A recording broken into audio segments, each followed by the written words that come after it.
This is the story of Julie d'Aubigny, also known as La Maupin.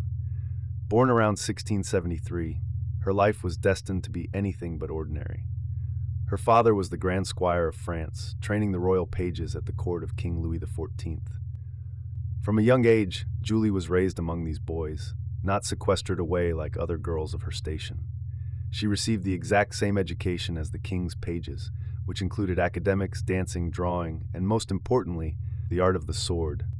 She didn't just learn to fence, she excelled.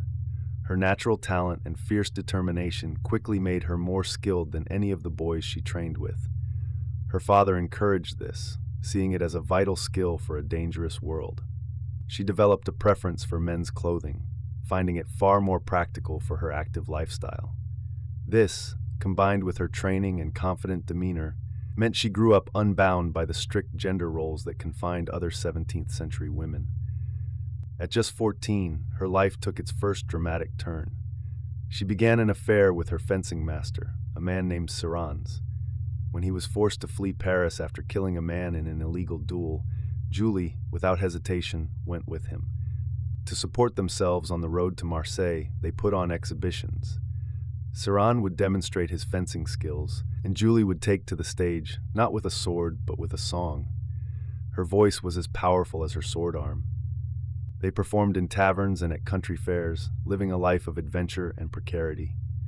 It was here that Julie honed her incredible natural contralto voice, captivating audiences with its depth and emotion, a stark contrast to her boyish appearance. But Julie's restless spirit couldn't be tied down. She soon grew tired of Sirens and their life on the road. She left him and continued her journey to Marseille alone, a young woman dressed as a man, seeking a new stage for her talents. In Marseille, her reputation began to build, both as a singer and as a troublemaker. One evening at a public ball, still dressed in men's attire, she was openly insulted by three young noblemen who questioned her gender and her right to be there.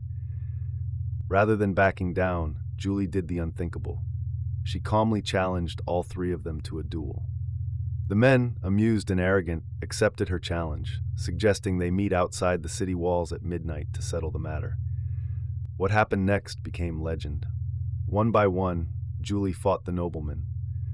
With breathtaking speed and skill, she disarmed the first, wounded the second, and sent the third fleeing into the night.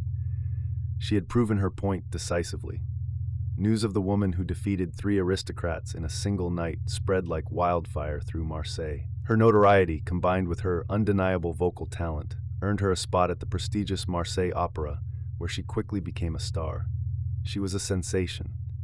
Audiences were fascinated by this androgynous figure with the voice of an angel and the reputation of a demon duelist.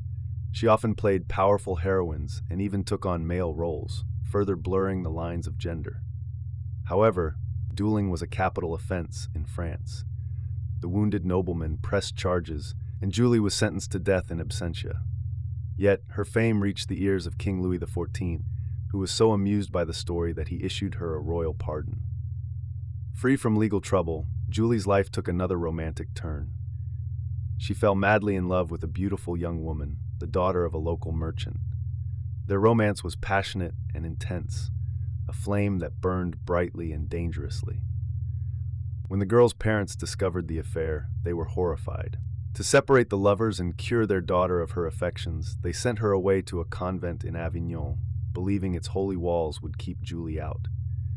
They severely underestimated Julie d'Aubigny. Heartbroken and furious, she refused to accept defeat. She devised a plan so audacious, so theatrical, it could have been lifted from one of the operas she starred in. She would break her lover out. Her plan began with a simple, brilliant step. She joined the convent herself. Presenting herself as a devout young woman seeking a life of piety, she was admitted as a postulant, gaining access to the very walls meant to imprison her love. Once inside, she made contact with her beloved. They met in secret, in shadowed cloisters and quiet chapels, reaffirming their love and plotting their escape. Every day was a risk, but their desire for freedom was stronger than their fear. Their opportunity arrived in the form of tragedy. An elderly nun in the convent passed away from natural causes. As the sisters prepared the body for burial, Julie saw the final, crucial piece of her plan fall into place. That night, under the cover of darkness, Julie crept into the mortuary. She took the body of the deceased nun, carried it through the silent halls, and placed it in her lover's bed in her cell. The stage was now set for the final act. With her lover waiting, hidden outside the room, Julie took a deep breath and did the unthinkable. To create a diversion and to ensure no one would realize the bed was occupied by the wrong person, she set the entire room on fire. As bells rang and nuns screamed in panic, Julie and her girlfriend slipped away unnoticed in the chaos. They fled into the night, free at last. They had accomplished the impossible, leaving behind a smoldering convent and a baffling mystery.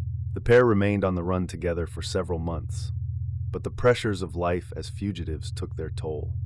Eventually, the young woman decided to return to her family, and the passionate affair came to an end.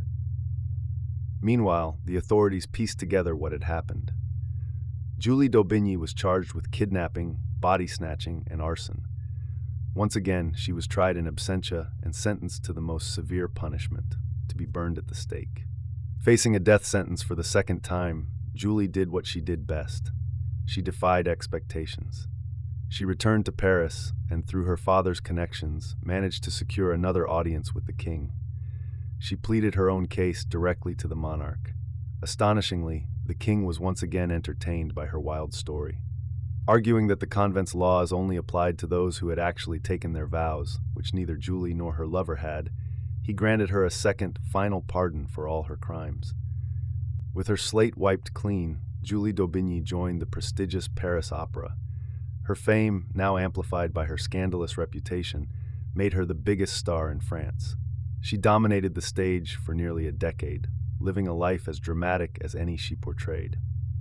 At the age of 33, she retired from the opera and, according to some accounts, found peace in a convent, this time voluntarily.